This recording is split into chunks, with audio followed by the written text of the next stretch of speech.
we are in the Piedmont region of Italy right now with Cascina Val Liberata's Anarkoide for this one, which is a, no, not blend, it's a single varietal of Grignolino, which is a native grape to the region. That it's so funny, like, at least to me, a lot of like the northern Italian grapes, they don't taste the same at all, but there's this like something about them that I think it's like something structural to them that I feel between, like, if it's like a Barbera from there, or even like a Dolcetto or Grignolino, which is less common, or some of the others that we'll talk about in this club this month as well. It's just like, I don't know, it just makes you feel like you're up in the north. So we'll hit on that once we get actually more into tasting it. But I love Northern Italian reds generally.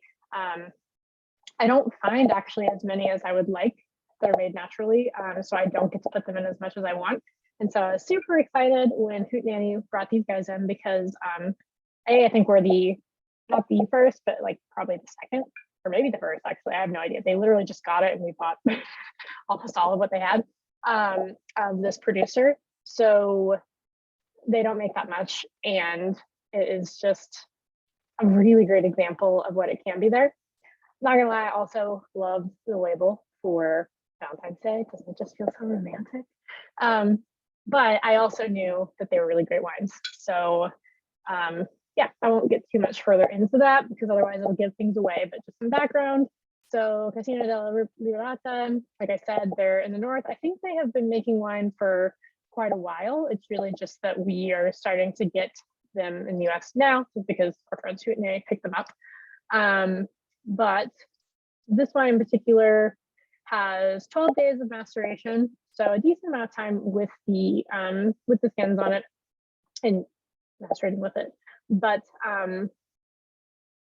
it's still, well, it's so hard to talk about it without getting too far into it. I won't give it away. So yeah, so they've been around for a while.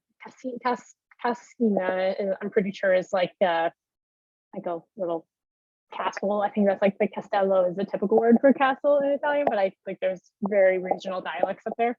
So I'm 90% sure that's like the Asti dialect for saying the castle of Liberata. But their production is quite small. So, all right, let's just jump into it. So color is fairly light, which is pretty typical from Grignolino. Like what you, let me just, without giving it away, I can tell you what Grignolino is normally like. So normally Grignolino is like lighter. It's like they use it a lot for rosés, or they'll use it a lot in blends to bring like fruitiness to it, because a lot of the Northern Italian reds are more austere. But it also normally has super strong acid, super strong tannin, which again is also something very common for Northern Italian grapes just generally. So those are things to think about. We know it had about 12 days, which is a good amount. So that, it's not meant to be a rosé or anything like this. Is meant to be a straight up Grignolino. So let's see. Oh, actually, I did want to, one other thing I wanted to comment on is how it was made. So it's made with cement. It was not made with like oak or anything like that. So you should not expect that to be like doing anything to the wine. And it is 2019,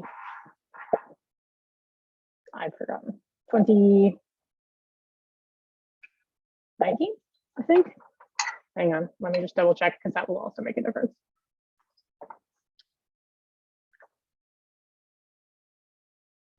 So it's still quite young. All right, so on to this. So lovely and fresh. It's like roses on the top. Oh, that's nice. It's like roses, but then also so fruity, which, as we now should be expected. There's like tobacco-y, but like very light, just like a touch of it, not like nothing hefty. It's like, yeah, it's, I don't know. It's a picture like what you would expect, like a heftier, maybe like a heftier Malbec or something, like in how tobacco or smokiness would be, but then just like lighten it and cover it in like fruit and flowers. And that's kind of what this is like. That's a weird image, but I really feel like that's kind of, maybe that's what they were trying to describe with this photo or with this painting. I don't know. But it really does a good job of, I feel like, kind of expressing what I'm getting from this. Maybe that's why they like made it rose colored and then there's like red in it. We haven't gotten to the fruit quality yet, so let's talk about that. So definitely red fruit, which, you know, we got a little red in there, like crunchy red fruit. Like we haven't tried it yet, but I'm guessing this might be crunchy. Like I like to describe it as a bit like as if the fruit was super fresh. And if you were biting right into a strawberry or cranberry or whatever fruit you're seeing in their cherries, it's going to be like delightfully crunchy and like tart and just lovely mouthfeel with it. So there's just a ton of red fruit in here. There's everything that's super light from like strawberries.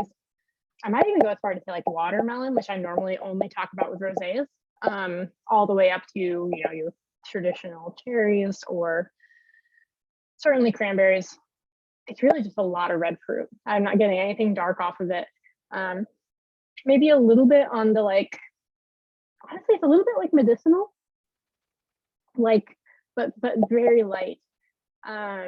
And we'll see what it's like texturally as well, but almost like that cherry, I don't know which one it was, but like that cherry medicine you would want as a kid, even if you weren't actually sick. You're like, it's a little bit tasty. I don't know if anyone else did that, but there was definitely one that was actually orange flavored, the one that I like. But you'd say like, oh, I have a cough, like give me some of that nice syrup. It's a little bit like that on the cherry side. So let's try it.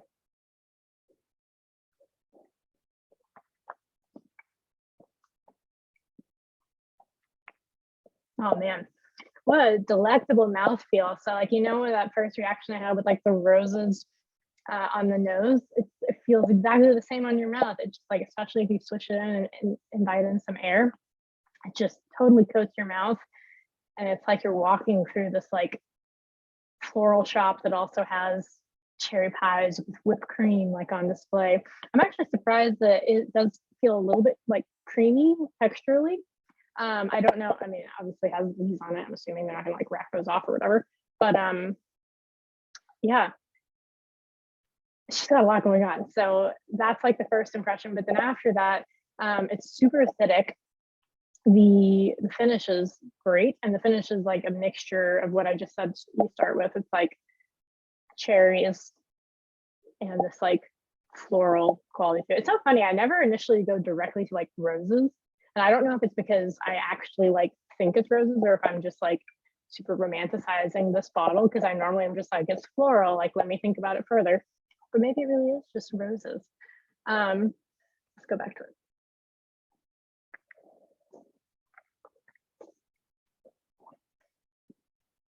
So tannins normally like heavy on these, like I mentioned at the beginning. Acid's normally super high and tannins normally super high. I do think it has a decent amount, and it's kind of being balanced by the high acid, which is what you want in wine. You don't need it to be everything medium all the time. That'd be boring. You want everything to just be equally matched. So high acid with high tannin, it's great. That's what you're looking for. But it's still like light bodied. So that makes it a little bit complicated, because normally when you're like high acid, high tannin, like boom, give me some steak. Like, don't do that. That's not where this wine is headed. This wine really, you can certainly put like red meats with it, but I would not be putting anything where you would like normally put a cab sauv or a Malbec or something with it. I think that it would be great with stewed foods. Let me just think about what's making it unique and think of something good around that. So it's got the lovely like floral notes to it.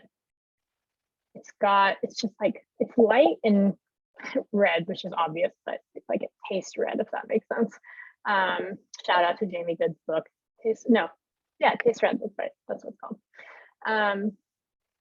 So I'm honestly, I'm leaning towards pork with it more than beef. I do think you could do beef with it. Because it's well balanced. Like, I would love to put it with non-spicy like bulgogi. That would be so good with this. I love bulgogi, just regular bulgogi, or maybe bibimbap too. Bibimbap, I feel like I'd probably go more like orange or white with, but straight bulgogi with rice on it, like with a great marinade. That's very specific, but I think that would be so tasty with this. Wings, that's another really weird direction to go with this, but chicken wings that have a specific marinade. Not teriyaki, what is it? But definitely not buffalo, because again, you do not want to go spicy with this. But wings generally, or maybe it is teriyaki that I'm thinking about, or honey mustard. I don't know, just generally, I think that it could go with that. There's a lot of options. You could also go with poultry. I wouldn't go, definitely don't go fish or anything. Like it is, again, like a tannic and super acidic red, but just like right in that zone between heavy meats and poultry. I'm not gonna go poultry with this. So hope that makes sense. I just love it. It like feels like love. It tastes delicious. Like I said, it's not that easy to get northern Piedmont wines, northern Italian wines, Piedmont wines into the club because A, they're either very expensive, like some of like the most expensive natural wines out there are from that region, or B, they just don't even bother. Most of them don't even try to do the natural wine thing. So this one's a little gem and we're the first to get it. So I hope you love it.